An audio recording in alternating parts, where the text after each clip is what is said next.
नमस्कार।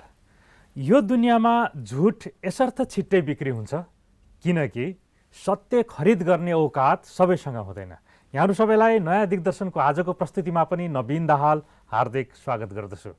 दर्शकवृन्द, गत प्रस्तुतिहरू यहाँहरूले हेर्नुभएको भए पक्कै अवगत छ कि हामीले यो जीवनको मूल्यको विषयमा चर्चा गर्न लागेका छौँ, चर्चा गर्न थालेका छौँ। आज पनि हामी हाम्रो मूल्ययुक्त जीवन, मूल्यनिष्ठ जीवन, भ्यालु एडेड लाइफ भनिन्छ, यो विषयमा चर्चा गर्न गइरहेका छौँ। हाम्रो जीवनमा मूल्य अर्थात् गुणहरूको महत्त्व कति छ, त्यसको पहिचान हामीले गर्न सक्छौँ कि सक्दैनौँ, यो मूल्य कसरी बढाउन सक्छौँ हाम्रो जीवनको, यो विषयमा चर्चा गर्दैछौँ। यसका लागि आज पनि ब्रह्माकुमारी राजयोग सेवा केन्द्र नेपालका राजयोग प्रशिक्षक राजयोगिनी ब्रह्माकुमारी रोजी दिदी हामीसँगै हुनुहुन्छ।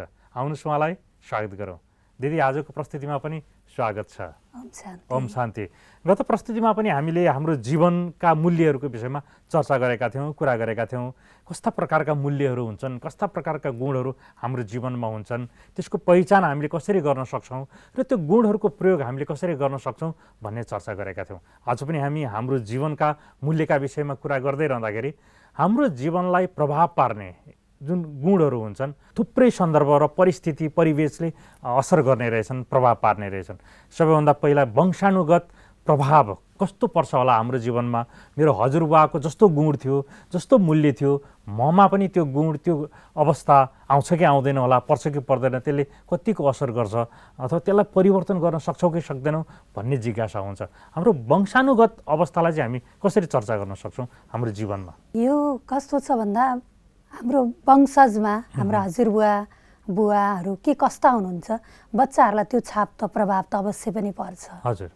जसरी अब एउटा घरमा एकजना भनौँ न बुवाले बसिरहनु भएको थियो, अनि कोही व्यक्ति भेट्न आयो भने, अब अहिले त फोनको समय छ होइन, बच्चालाई चाहिँ उहाँले अब कोही व्यक्ति आउनुहुन्छ या फोनबाट सोधिन्छ बुवा कता हुनुहुन्छ भनेर सोद्धाखेरि अनि बुवाले भन्नुहुन्छ कि छैन भनिदिनु भनेर पनि भन्नुहुन्छ होइन। अब यस्तो भन्दाखेरि त्यो बच्चालाई त्यसको प्रभाव अवश्य पनि पर्छ र उसले भोलि गएर पनि के सिक्छ त भन्दा अब मेरो बुवाले त कोही आउँदाखेरि छैन भनिदिनु भन्नुभएको थियो नि, मलाई पनि भेट्न मन लागेको छैन पनि छैन भनिदिनु, झुटको संस्कार एकदम संस्कार बन्दै गयो, उसमा मूल्य त समाप्त हुँदै गयो। अनि बिस्तारै बिस्तारै उसले पनि आफ्नो सन्तानलाई यसरी नै यस्तो प्रभावहरू पार्दै जाने गर्दछ। त्यसैले जीवनमा यस्ता कुराहरूको असरहरू पर्छन्, जसरी मूल्यको प्रभाव पनि पार्नु पर्यो।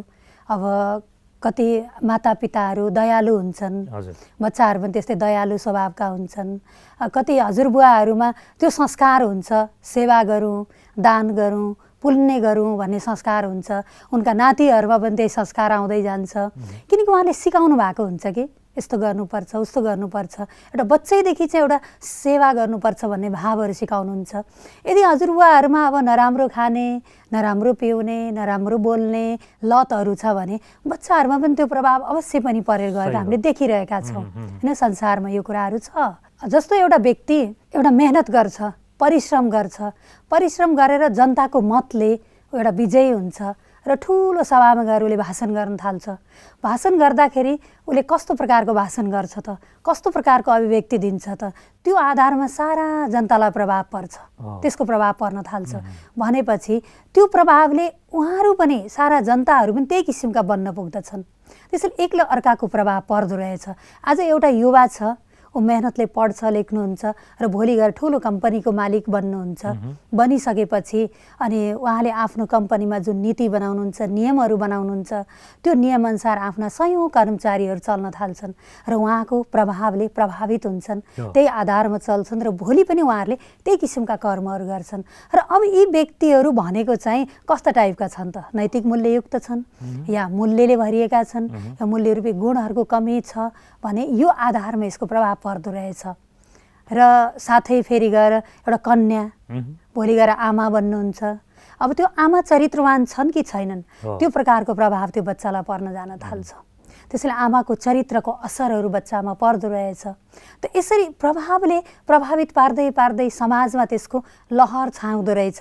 त्यो लहरमा सबैजना लागि पर्दा रहेछन्। हामीले वंशानुगत गुणको कुरा गऱ्यौँ, वंशानुगत अवस्था कस्तो रहन्छ जीवनलाई भन्ने चर्चा गर्दै जाँदाखेरि अब हामी एउटा परिवारमा आइपुग्यौँ, घरमा आइपुग्यौँ, जहाँ आमाको भूमिका, परिवारको भूमिका एउटा बच्चामा कस्तो पर्छ, कस्तो पर्नुपर्छ, एउटा मूल्ययुक्त जीवन, एउटा मूल्ययुक्त बच्चा पछि गएर सफल बच्चा हुनको लागि त्यो घरको वातावरण अवस्था कस्तो हुनुपर्छ भन्ने सन्दर्भमा चर्चा गर्न लाग्दैछौँ। अब हामी एउटा बच्चालाई पछि एउटा राम्रो जीवनयापन गर्न सक्ने एउटा सफल छोरो अथवा सफल छोरी बनाउने पहिलो पाठशाला चाहिँ घर हो भनिन्छ। यसमा हामी कसरी चर्चा गर्न सक्छौँ? हजुर, यसमा चाहिँ जस्तो हामी मानवको लागि त पहिलो पाठशाला भनेको घर नै हो। घरबाट हामीले धेरै कुराहरू सिक्न सक्छौँ, धेरै संस्कारहरू हामी घरबाट सिक्छौँ। दोस्रो गएर समाज हो हाम्रो लागि। समाजबाट हामी बाहिर जान्छौँ, साथीभाइ, त्यहाँबाट पनि हामी धेरै यस्ता मूल्यहरूका कुराहरू सिक्न पाउँछौँ हामीले। अनि तेस्रोमा गएर हाम्रो लागि स्कुल, विद्यालय पनि हो। विद्यालयबाट पनि हामीले यस्ता शिक्षाहरू धेरै नै प्राप्त गर्छौँ। यो तीनवटा स्थान भनेको हाम्रो लागि एकदम अमूल्य स्थान हो। एउटा घर, एउटा समाज, एउटा विद्यालय। र यहाँबाट हामीले सामाजिक मूल्य, मानवीय मूल्य, नैतिक मूल्य, चरित्रका कुराहरू हामीले पाउने गर्दछौँ। तर अहिलेको अवस्था कस्तो भइरहेको छ भन्दाखेरि हाम्रा स्कुलहरूमा पनि नैतिक मूल्य एकदमै कम छ। पढाइ नै हुन छोडिसक्यो। र अब यो बताएर भनेर बस्ने टिचरलाई फुर्सद पनि छैन। केही समय अगाडिको कुरा थियो, प्रजातन्त्र दिवस, एकजना 10 वर्षको बच्चा छुट्टी थियो अनि हामी सोध्यौँ आज नानुको छुट्टी किन भएको भनेर सोध्दा खोइ थाहै छैन भन्नुभयो उहाँले। किन बताउनु भएन टिचरले, किन छुट्टी भयो भन्दा खोइ थाहै छैन, छुट्टी भयो आज भनिदिनु भयो, छोडिदिनु भयो अरे। भनेपछि त्यहाँ बच्चाहरूलाई त्यो बताउनै पाइएको छैन कि प्रजातन्त्र दिवसको छुट्टी हो, यो कारणले छुट्टी भएको हो भनेर भन्ने फुर्सद छैन अहिलेको समयमा। त्यसैले जान्न सकेका छैनन् बच्चाहरूले पनि यो कुराहरू। त्यसैले मूल्य शिक्षा नै छैन। तर अब चाहिँ मूल्य शिक्षा पनि हुन जरुरी छ स्कुलहरूमा। त्यसको एउटा बुक नै हुनुपर्छ कि जस्तो लाग्छ कि। किनकि किताबै भइदियो भने के हुन्छ भन्दाखेरि नि पढ्नु पर्यो, रट्नु पर्यो, त्यसमा मार्क्स पाइन्छ भनेपछि विद्यार्थीले मेहनत गर्छन्। धेरै पटक रटेपछि मूल्यका कुराहरू एक दिन जीवनमा धारण हुन एकदम सजिलो पर्छ। हामी त्यो विद्यालयबाट फेरि घरमै फर्क्यौँ। घरमा आमाको भूमिका बच्चाप्रति कस्तो रहन्छ, बुवाको भूमिका बच्चाप्रति कस्तो रहन्छ, घरका अन्य परिवारका सदस्यहरूको भूमिका कस्तो रहन्छ, त्यो एउटा पछि एउटा सफल छोरा अथवा नाति बनाउनको लागि घर परिवारको वातावरण, भूमिका, सोचाइ, ज्ञान, शिक्षा, दीक्षा कस्तो संस्कार प्रदान गर्नुपर्छ? यसमा चाहिँ म एउटा कुरा राख्न चाहेँ हजुरलाई। जस्तो कि एकजना बहिनी हुनुहुन्थ्यो, उहाँ 20-21 वर्षको। उहाँ चाहिँ एक दिन एकदमै रुनुभयो अनि रोएर उहाँले चाहिँ आमाको अगाडि भन्नुभयो कि उहाँ एकदम ट्यालेन्ट पनि हुनुहुन्थ्यो, सबै कुरामा एकदम सफल पनि हुनुहुन्थ्यो, तर कहिलेकाहीँ आमाले चाहिँ अर्कोको छोरीसँग तुलना गरिदिने कि। अनि अर्को छोरीसँग कहिलेकाहीँ तुलना गर्दा उहाँ एकदम पीडित हुने। अनि उहाँलाई चाहिँ म त अब कमजोर रहेछु, म त अब नसक्ने खालको पो रहेछु, ममा त कुनै खुबी नै रहेनछ भन्ने उहाँलाई आउँदो रहेछ कि। तुलना गर्ने बित्तिकै उहाँ दुःखी भइहाल्ने, एकदम उहाँलाई साहसको कमी भएको महसुस हुने। त्यो कुरा चाहिँ एक दिन आमाको अगाडि उहाँले खोलेर उहाँले बेसरी रोएर भन्नुभयो। त्यस पश्चात अनि आमा पनि यति रोनुभयो, ओहो मैले छोरीलाई त यस्तो गर्न खोजेको त होइन, तर आमालाई यो तरिका थाहा थिएन, आमालाई यो जानकारी भएन कि मैले यस्तो बोल्नु हुँदो रहेनछ, गर्नु हुँदो रहेनछ भन्ने कुराको। अनि त्यसपछि अनि आमाले यति प्यार गर्ने, छोरीले भन्नुहुन्थ्यो माया पनि त्यत्तिकै गर्ने हो। आमाले पनि भन्नुभयो म यति माया गर्छु, तर के गर्ने, एउटा कलशमा अमृतै अमृत थियो, तर त्यसमा चाहिँ एक थोपा विष हालेको जस्तो भयो कि त्यहाँ चाहिँ। त एक थोपा विषले त्यो सारा कलशभरिको अमृतलाई नष्ट गरेको अवस्था भयो। त यो परिवारको वातावरण अहिले यस्तो यस्तो बन्दै गइरहेको छ। यही हो कि मूल्यको ज्ञानको कमी, जसको कारणले गर्दाखेरि यो भन्न हुन्छ, यो भन्न हुन्न, यसले यस्तो असर पर्दो रहेछ बच्चाहरूलाई भन्ने कुरा पनि हामीलाई अलिकति जानकारी नभएको अवस्था पनि छ। भनेपछि हामीले घर व्यवहारमा हामीले बोल्ने, हामीले व्यवहार गर्ने सन्दर्भमा चाहिँ ध्यान दिनु पर्यो कि हामीले जस्तो कुरा गरिरहेका छौँ, जस्तो व्यवहार गरिरहेका छौँ, यो चाहिँ मेरो बच्चामा, मेरो नातिमा, मेरो छोरामा, मेरो छोरीमा यसको प्रभाव परिरहन्छ। भोलि यही कुरा उनीहरूले सिक्छन्, पछि आफ्नो जीवनमा अपनाउँछन्। त्यसो गर्दा हाम्रो कारणले यिनीहरूको जीवन बर्बाद नहोस् भन्ने खालको विचार ध्यानाकर्षण चाहिँ हरेक बुवा आमा, घरको अभिभावकले पुर्याउनु पर्ने रहेछ। एकदमै यो कुरालाई ध्यान दिन अति जरुरी छ। उहाँहरूले जे गर्नुहुन्छ त्यही गर्नुहुन्छ। बच्चाहरूले सानो एउटा बच्चालाई हामीले चुप भनेर हात देखायो भने उसले पनि चुप भन्न सिक्छ। र हामी बोल्यौँ भने उसले पनि बोल्न सिक्छ। हामीले यदि कसैको कुरा गरेर बस्छौँ भने त्यो बच्चाले ल्याएर त्यो कुरा अर्कोलाई सुनाउन सिक्छ, उसले पनि कुरा गर्न सिक्छ त्यो बच्चाले। र हामी त्यो खानपान कस्तो किसिमको गरेका छौँ घरमा, हामी त्यही प्रकारको भोजनको पनि त्यो बच्चाले प्रेरणा लिन्छ। सब कुराहरूमा कुनै बच्चाले हामी दिदीबहिनी मिलेर कहिलेकाहीँ आमा दिदीबहिनी मिलेर गफ गर्छन्, त्यो बच्चाले सुनेको हुन्छ, उसले पनि गएर गफ गर्न थालिहाल्छ जरुर। त्यसैले यसको असर पर्छ भने एकदमै हामी आफ्ना बच्चाहरूलाई संस्कारी बनाउनको लागि सावधानी पनि हामीले त्यत्तिकै अपनाउनु पर्छ। हजुर, हामीले घरायसी वातावरण कस्तो हुनुपर्छ, बुवा आमा अभिभावकको भूमिका कस्तो रहन्छ एउटा बच्चालाई पछि सफल छोरा नाति बनाउने अवस्थामा, मूल्ययुक्त जीवन भएको मेरो छोरो होस् नाति होस् भन्ने अवस्थामा कस्तो भूमिका रहन्छ भन्ने चर्चा गऱ्यौँ। अब हामी हाम्रो दैनिक आहार विहार, हाम्रो दैनिक आचरण खानपिनको अवस्था कस्तो रहन्छ हाम्रो जीवन बनाउनको लागि, एउटा सफल जीवन बन्नको लागि, मूल्ययुक्त जीवन बन्नको लागि, गुणले भरिएको जीवन बनाउनको लागि भन्ने विषयमा चर्चा गरौँ। कस्तो हुनुपर्छ हाम्रो आहार विहार दैनिकी, हाम्रो रहनसहन जीवनशैली कस्तो हुनुपर्छ? अब हाम्रो जीवनशैलीको लागि हाम्रो सोच्न पर्यो पहिला समयलाई नै हामीले ध्यान दिनु पर्यो। हजुर, हाम्रो सुत्ने समय, उठ्ने समय, यसलाई हामीले ध्यान दिनु एकदम जरुरी छ।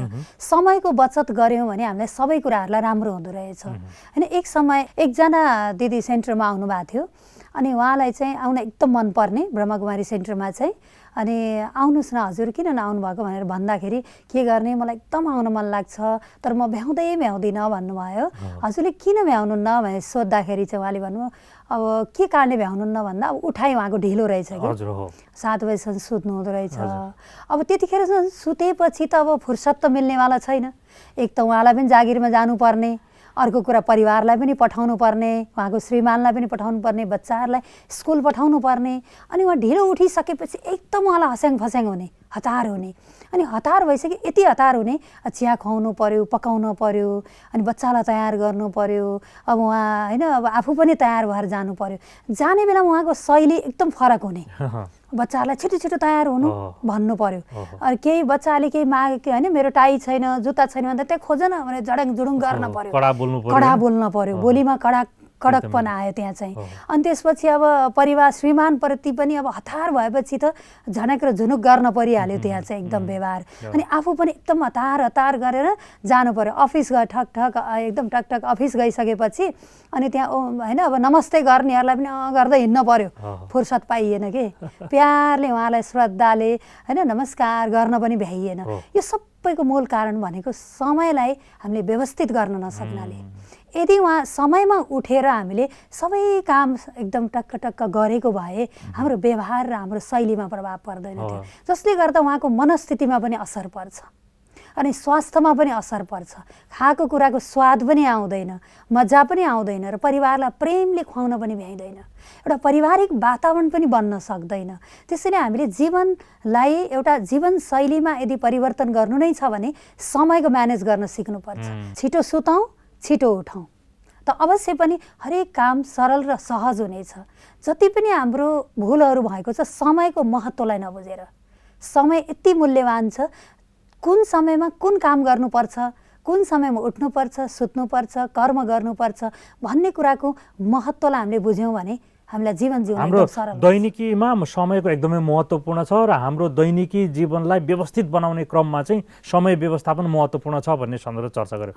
त्यसैगरी अब हाम्रो खानपिनको अवस्था कस्तो रहन्छ, हामीले कस्तो कुराहरू खाने कस्तो नखाने धेरै कुरा त हामीलाई थाहा हुन्छ पनि, तर कहिलेकाहीँ हामी यो जिब्रोको बसमा पेटको बसमा रहेर कहिलेकाहीँ खानाहरूलाई हामीले त्यसरी व्यवहार गर्न सक्दैनौँ। यो खानाको अवस्था कस्तो रहन्छ? अब भोजन त हाम्रो 3 प्रकारको हुन्छ, सात्विक, राजसिक र तामसिक भोजन भनिन्छ। अब सात्विक भोजन भनेको हामी मानवको लागि बनेको हो, हामी मनुष्यकै लागि हो यो चाहिँ। अब राजसिक भन्ने बित्तिकै अलिकति हामीले होइन बासी अब अलिकति मसलेदार मसला भएका बढी एकदम आवश्यकताभन्दा बढी पिरो चिल्लो जसले कि हाम्रो हेल्थलाई असरै गर्छ त्यस्ता कुराहरू भए।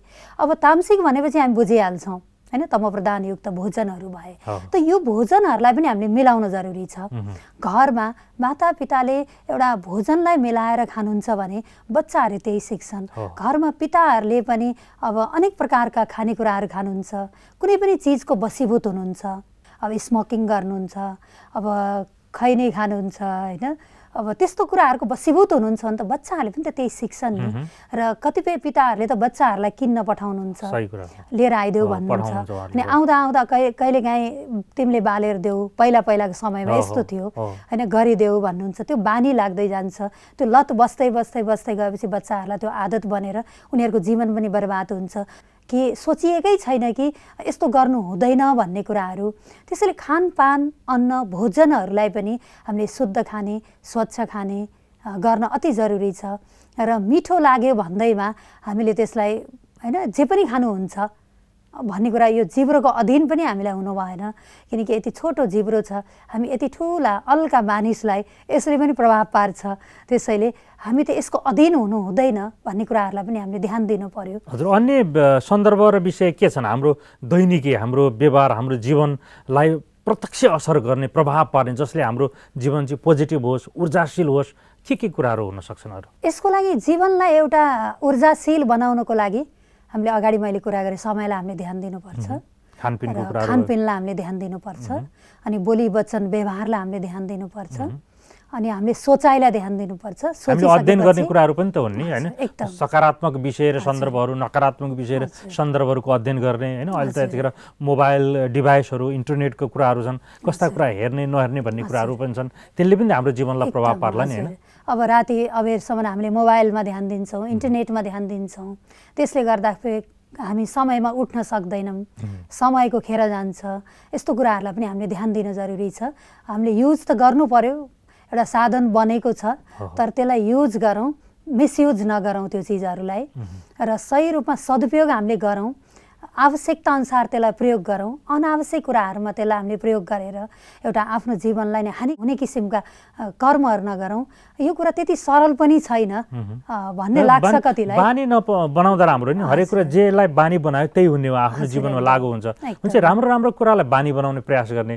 कतिपय कुराहरू आफैलाई थाहा हुन्छ यो नराम्रो बानी हो, यसलाई चाहिँ बानी नलगाउँ भन्ने हामीले ध्यान दियौँ भने पनि त हाम्रो जीवनलाई राम्रो, ऊर्जाशील, पोजिटिभ होइन, एउटा ऊर्जावान समय व्यतीत गरिरहेको महसुस गर्न सक्छौँ होला होइन। एकदमै यो हामीले यदि ठान्छौँ म बन्छु भनेर त गाह्रो केही पनि छैन। एउटा मनले ठान्ने कुरा रहेछ कि मनले सोच्ने कुरा रहेछ। सोच्यौँ भने सफलता हाम्रो हात अवश्य पनि लाग्दछ। हामीलाई कतिपय कामहरू थाहा हुन्छ कि यो काम मैले जुन गरिरहेको छु नकारात्मक काम छ। हरेकको एकवटा लक्ष्य त हुन्छ नि, टार्गेट हुन्छ नि जीवनको। त्यो लक्ष्य प्राप्तिको लागि, त्यो सफलता प्राप्तिको लागि अप्नाउने जुन कार्यहरू हुन्छन्, तरिकाहरू हुन्छन्, त्यो चाहिँ कति नकारात्मक हुन्छन्, कति सकारात्मक हुन्छन्। कतिपय थाहा हुन्छ हामीलाई मैले गरिरहेको काम चाहिँ नेगेटिभ भइरहेको छ, पोजिटिभ भइरहेको छ।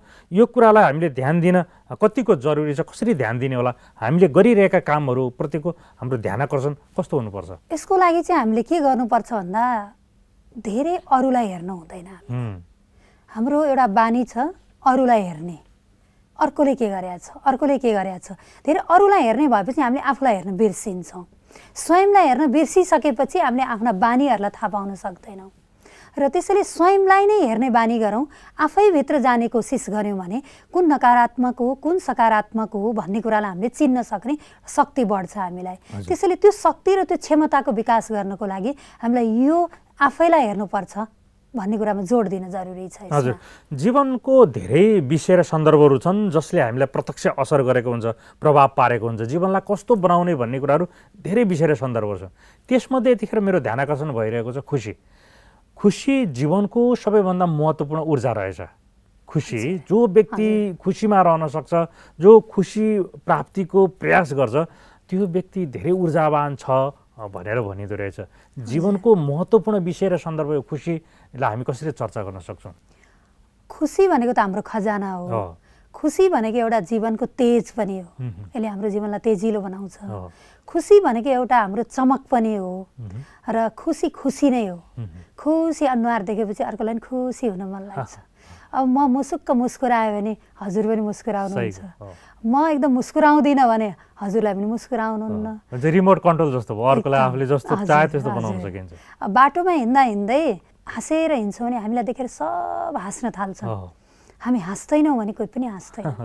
त्यसैले खुसी हुनुपर्छ हामीलाई, खुसी भएरै बाँच्नु पनि पर्छ हामीलाई। दुःखी भएर जिउन हामी सक्दैनौँ।